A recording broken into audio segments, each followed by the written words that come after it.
Ni NVX baru siapa ni NVX baru siapa ni tahun 2025 ambil depuh ni. Ni motor guru kita ni. Kita buat serang dulu, tengok. Ni hak dia ni model hak spek paling tinggi ni. SP NVX SP NVX SP dah. Baru siapa hari ni. Kau tengok kat belakang ni dia ada Y apa ni shift, Y shift. Model ni ada Y shift. Ada Y shift ni dekat enda alik kiri ni. Macam turun gear lah hak orang kata turbo tu. Tayar nampak besar tu ni tayar ni. Saiz 14 ni tayar ni. Tayar ni saiz 14 110. Tayar spare 110 saiz 14. Kalau tayar belakang pula saiz 14 juga ni. Saiz 14 140. 140. Tayar standard dia ni. Tayar standard dia 140. Kita telah buka meta hot spec hot yang ini dia TFT ni. Meta TFT. Tu meta dia tu. Kalau spek hot bawah sikit dia meta digital. Ni meta dia, meta TFT.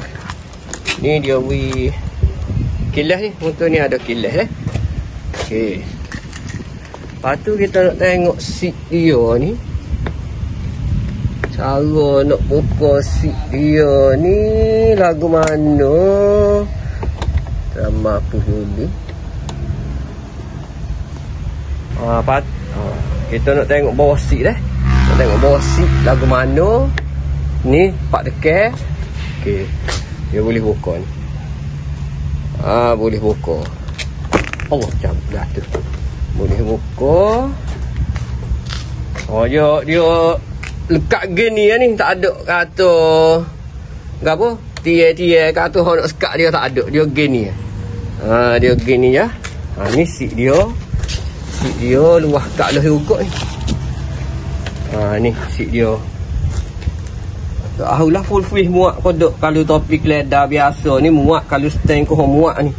Kalau ni topi stand ni. Ni seat dia. Okey. Lepas tu dia engine duk dalam ni, duk belakang ni engine dia. Engine dia ni kalau model NVX, hot model ni 15 horsepower ni. 14 Nm torque. Hot engine ni. Dah. Okey. Terus tak kena kaci break tak. Okey, hidup dah tu. Ni hidup dah. Terus naik.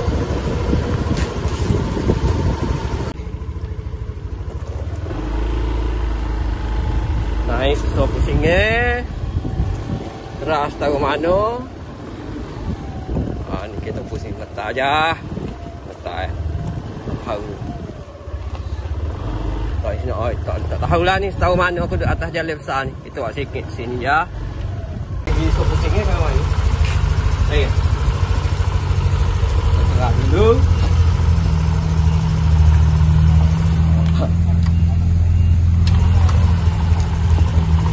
Pak duduk dia.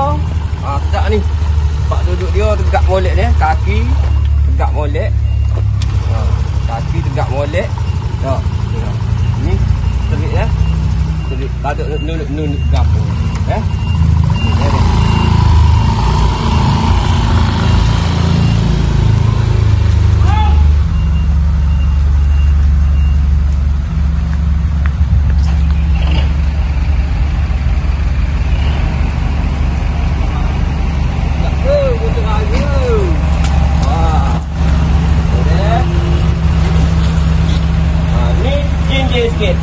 Jinjit sikit.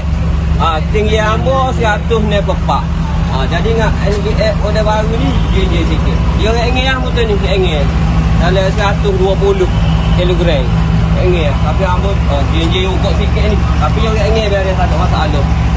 Okey, beres.